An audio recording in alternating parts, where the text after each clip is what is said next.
World News Today, brought to you by Continental Radio and Television Corporation, makers of Admiral Radio, America's smart set. By shortwave broadcast, direct from important world capitals, as well as the leading news centers of our own country, CBS correspondents are waiting to bring you a complete report from the world's political and battlefronts. But first, here's John Daly with a summary of headline news as received in New York. The news from the battlefronts is good. The newest United Nations offensives, the Red Army's Middle Dawn attacks in Russia, and the British move into Jap-held Burma are making good progress. And in North Africa, the Allied pincers are slowly closing around the Germans and Italians as Hitler frantically tries to hold on to prepare the defenses against an Allied invasion of South Europe. In Russia, in the Middle Dawn offensive, the Red Army is sweeping westward at a speed comparable to the Nazi advance eastward last July. They have taken Katamarovka, only 55 miles north of Miloropol, and now threaten the entire railway line from Voronezh to Milorovo. Milorovo is a junction point of the Moscow-Rostov Railroad. It has already been cut. In Russian hands, it can and probably will be the base of a Russian offensive south to retake Rostov and smash or trap the entire German force in the great Stalingrad salient. Once again, the Russians report that they have taken thousands of German prisoners, this time well over 10,000. That fact alone is extremely significant.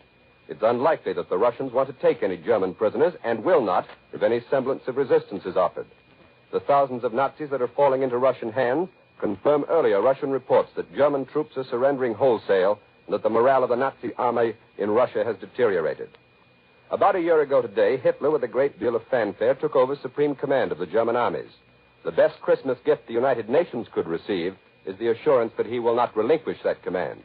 As the new Russian offensive hammers and tears chunks out of the Germans, dispatches said that everywhere along the long Russian front, the Nazis are either in retreat, surrounded, or menaced on the flank. That perhaps is a bit on the optimistic side, but the Russians are holding on to what they've gained in the offensives at Stalingrad and west of Moscow. And although the Nazis have been reinforced and have launched vicious counterattacks, they have not been able to relieve the desperation of their position. Russia has regained 65,000 square miles of Soviet soil so far in the winter offensives. If the new Middle Don offensive maintains its momentum, it will probably force a general Nazi withdrawal that will finally lift the siege of Stalingrad. On the other side of the world, the Japanese Axis partner is still refusing to give battle. A communique from New Delhi said that the British forces moving into Burma continued their invasion without making contact with the Japs. In the air, Allied fighters covering and working with the ground troops are shooting up the Jap-held Akyab area, and Allied bombers are raiding the main Jap airport at Toungoo. In a night raid on the Jap airport at Toungoo, Jap fighters intercepted, but all Allied bombs were dropped in the target area, and all Allied planes returned to base. The Japanese withdrawal without fighting is something of a mystery. It's not like them, and they themselves have been the authority for some reports received in the past few weeks that the British were going to launch an offensive to retake Burma. They've had months to prepare their defenses. But whatever the reason, British General Wavell is obviously looking for a fight, and the Chinese have announced that their army is ready to join in the invasion.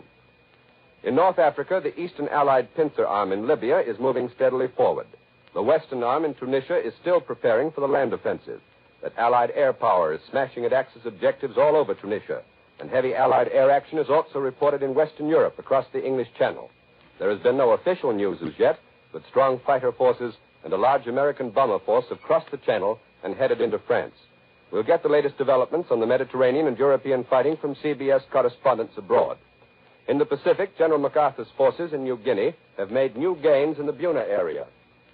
The only Jap forces remaining in that area are to hold out as long as they can, but the Allies are checkmating all attempts to reinforce them. And now for the first report from abroad, Admiral Radio takes you to CBS Algiers, Charles Collingwood reporting. This campaign in French North Africa has settled down into a muddy struggle for supply. In this present phase, a truck driver or a good mechanic is almost as important as a general. It's not very romantic, this truck driver's war. But back in the early days of this campaign, there was romance and melodrama enough for anyone. Those were the days when generals were being spirited around the Mediterranean by submarine, and there were secret conferences beneath trapdoors, and one if by day, two if by night lantern signals hanging from steeples. No episode in these almost dime novel days was more genuinely thrilling than the dramatic appearance in North Africa of General Giraud. I suppose you know that Giraud escaped from France by submarine. But the whole story of that escape has not yet been told. Zero's rescue was engineered by an American naval captain named Gerald Wright. Wright had been with General Clark when Clark landed in North Africa before the campaign began, and he used the same submarine to get Zero out. It was a British submarine commanded by Lieutenant Jewell. This submarine left port late in October. Captain Wright didn't know where he was to pick up General Zero, but he knew about where, so they lay off the coast of France until November 4th. On November 4th, the submarine received directions. They were told to rendezvous and given information about minefields, and the escape was fixed for the night of November 6th. As Captain Wright says, the next step was the most ticklish of all, going submerged into a landlocked harbor in darkness. They were to they surfaced and lay to less than 1,000 yards off the French beach. An hour later, a large rowboat came alongside. In it were General Zero, his son, and 2 staff officers. As Captain Wright tells the story, by this time the sea was considerably rougher. The rowboat was pitching as it eased up to the forward casing of the submarine. Just as the general stepped from his boat, the boat pitched, and this threw him off balance and he fell into the water. Captain Wright adds that the general was rescued unhurt. After that, the submarine left the harbor at, quote, maximum speed. But the escape was by no means completed.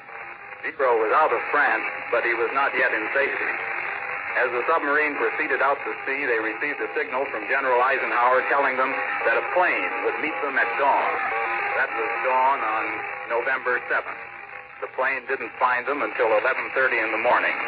The sea was choppy, and it was hard to transfer the passengers and their baggage. Just to make matters worse, an unidentified plane hove into sight and circled the area for 20 minutes. But finally, General Zero and his party were in the seaplane and the seaplane in the air, and thus, quote Captain Wright again, on the afternoon of November 7th, some hours before the operation for the liberation of North Africa was launched, we delivered Zero to Eisenhower. This is Charles Collingwood returning you to New York. Despite the foreign background noise which followed the pattern of Axis jamming of Allied broadcasts, we hope that Charles Collingwood's report from Algiers was understandable. And now for our next report from overseas, Admiral Radio takes you to CBS London. Bob Trout reporting. London, news the United States Army bombers were out over the continent today, for people on the southeast coast could see them flying out across the channel, so low that their American markings were plain and clear. They were gone a long time, some 3.5 hours, so the air-wise people of the southeast coast knew this time they'd gone far inland. A few moments ago, United States Army Air Force headquarters in London gave out the news. A large force of flying fortresses and liberators flew this afternoon to Romilly-sur-Seine, 80 miles southeast of Paris, and 180 miles from the French coast. It's the location of a large airfield. It's too early to have the results of the day's activity, but the early announcement tells us that nearly 300 aircraft of Royal Air Force's Fighter Command cooperated with the large force of American bombers.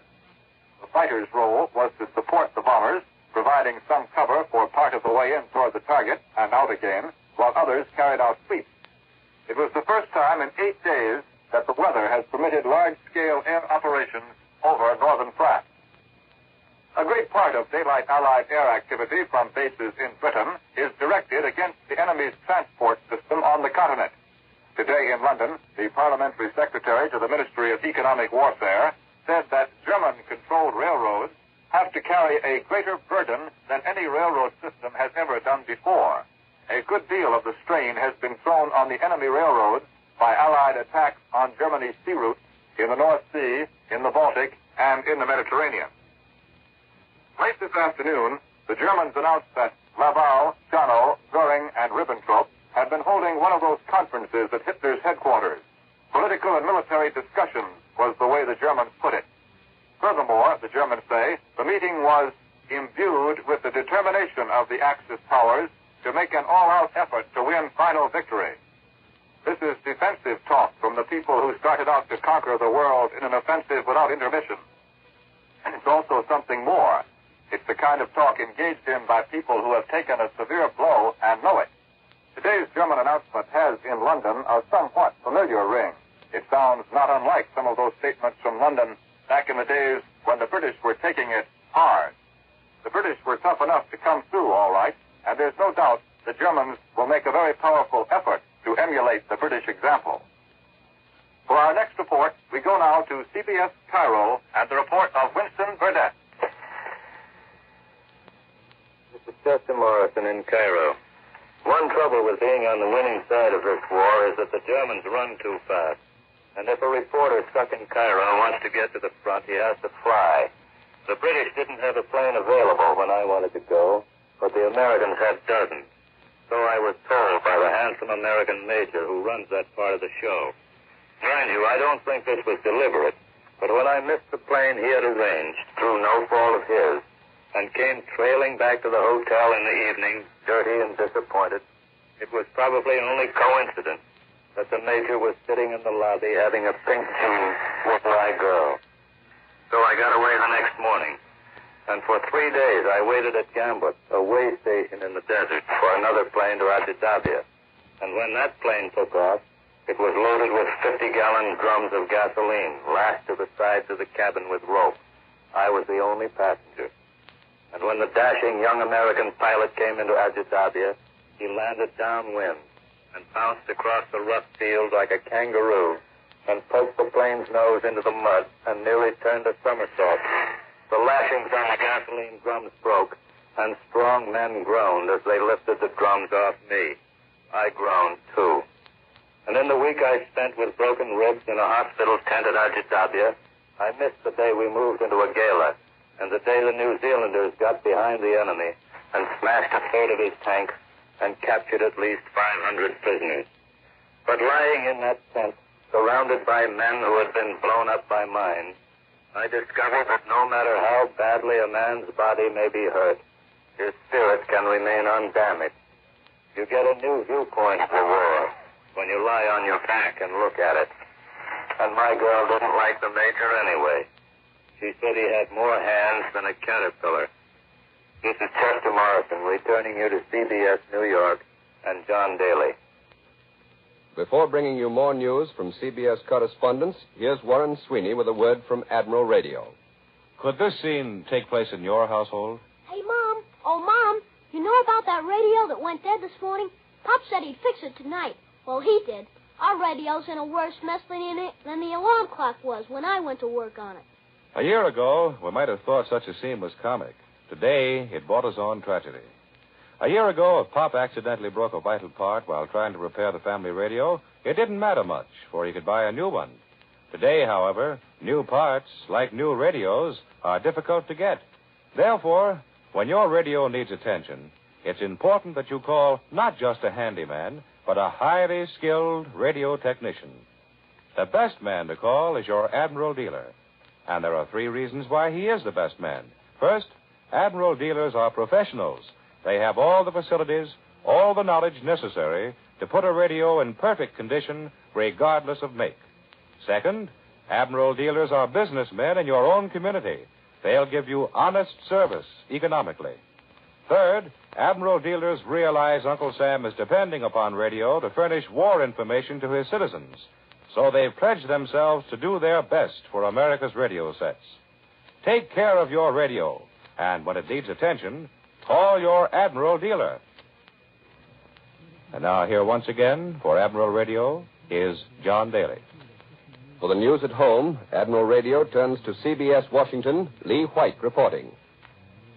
A Navy communique 1 hour ago reported the continuance of our air offensive against the Japanese airdrome at Munda on New Georgia Island. For the 9th successive day, dive bombers and flying fortresses attacked the installations and the runway at Munda yesterday. No American planes were lost, but 3 intercepting enemy fighters were shot down. Here in Washington, Senator Burton K. Wheeler of Montana, a pre-war isolationist and a leader of the America First Committee, has threatened to demand a congressional investigation of the way the Justice Department has been handling the prosecution of Nazi sympathizers. Mr. Wheeler says he thinks it's a disgrace the way 28 persons were indicted here in Washington on charges of sedition. Those indicted include such people as George Sylvester Virek, an admitted German agent, Elizabeth Dilling, author of The Red Network, the Reverend Gerald B. Winrod, otherwise known as the Jayhawk Hitler, and William Dudley Pelley, the Fuhrer of the Silver Shirts. In an interview published today in the Washington Post, Senator Wheeler accused Secretary of Justice Biddle of attempting to smear him and present his pre-war isolationism as a crime. As for the 28 persons now awaiting trial for sedition, Mr. Wheeler said he knew nothing about them, whether they're guilty or innocent, but he said he's convinced they won't have a fair trial. Mr. Wheeler attacked the Washington Post as a stooge of the Department of Justice and called its reporter a spy. He added that he thinks reporters and newspapers who have helped to indict the defendants are engaged in a dirty business and predicted that the day will soon come when they will all regret it. The reply of the Washington Post was simply to print a detailed story about a speech the senator made before an America First rally in Los Angeles last year, charging that Franz Ferenc, a German agent now under arrest, had printed the posters and the banners displayed at the meeting and had otherwise assisted in the organization of the rally. The Post today also reprinted 2 letters from Senator Wheeler to Secretary Biddle, in which, among other things, the senator accuses Mr. Biddle of heading an inquisition. Mr. Biddle's reply was also published in the Post. He simply promised to consider any allegations of improper conduct on the part of the Justice Department, provided the senator can furnish him with specific information. At 1 minute after midnight tomorrow morning, the ban on gasoline will be lifted. A coupons will be honored and will still be worth 3 gallons. B and C coupons, however, will be reduced in value from 4 to 3 gallons each. Tomorrow, there's going to be a conference between Economic Stabilizer Burns, Petroleum Administrator Ickes, Transportation Director Eastman, and Leon Henderson, the retiring Price Administrator.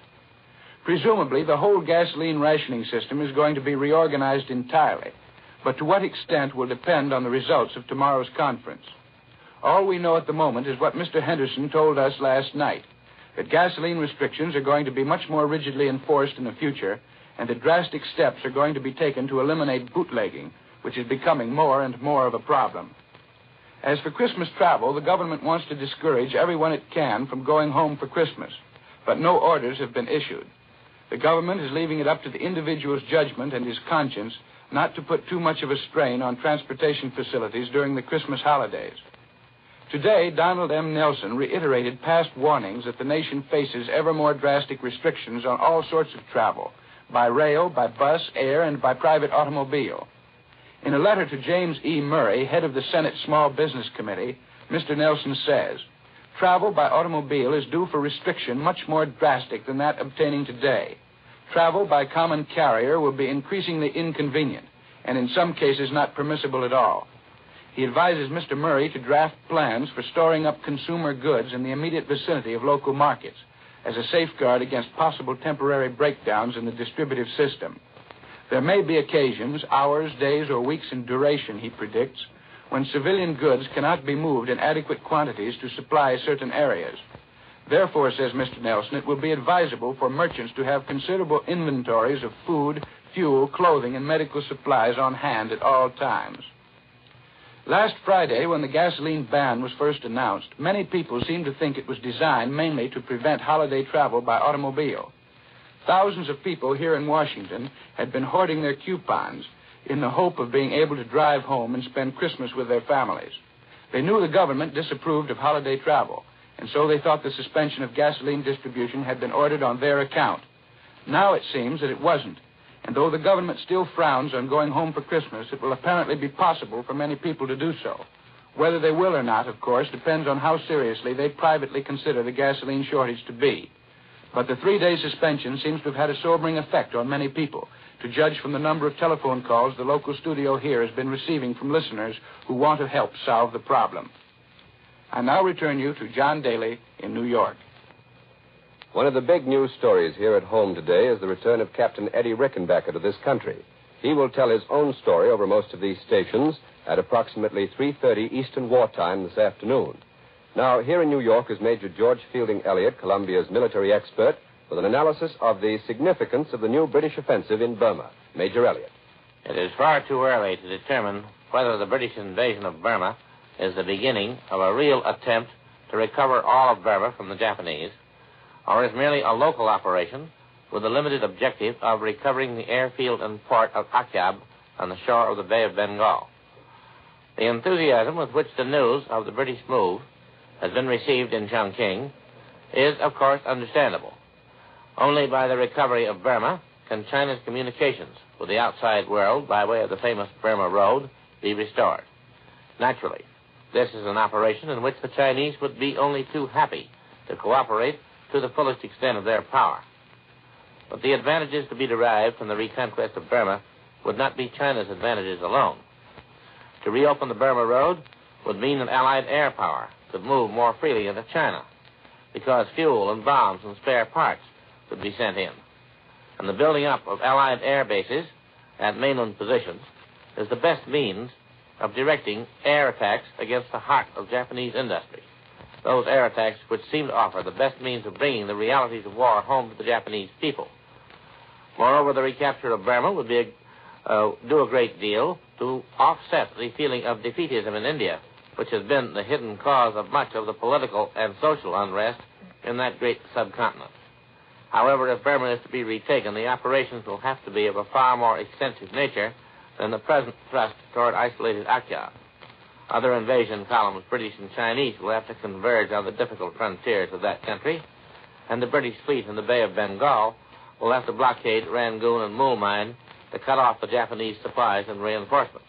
These must, of course, come by sea, for the land communications between Burma and Thailand are as difficult as those between Burma and India, if not more so. The British report that the Japanese are offering no opposition to the thrust toward Akyab.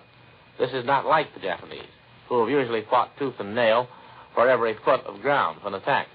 The reason is probably a tactical one. Probably the area into which the British are advancing offers no position suitable for defense, and the Japanese are therefore withdrawing toward stronger positions. That was Columbia's military expert, Major George Fielding Elliott. Here's a message from our sponsor. Today being the first day of Christmas week, Admiral takes this opportunity of extending cordial greetings to listeners from coast to coast.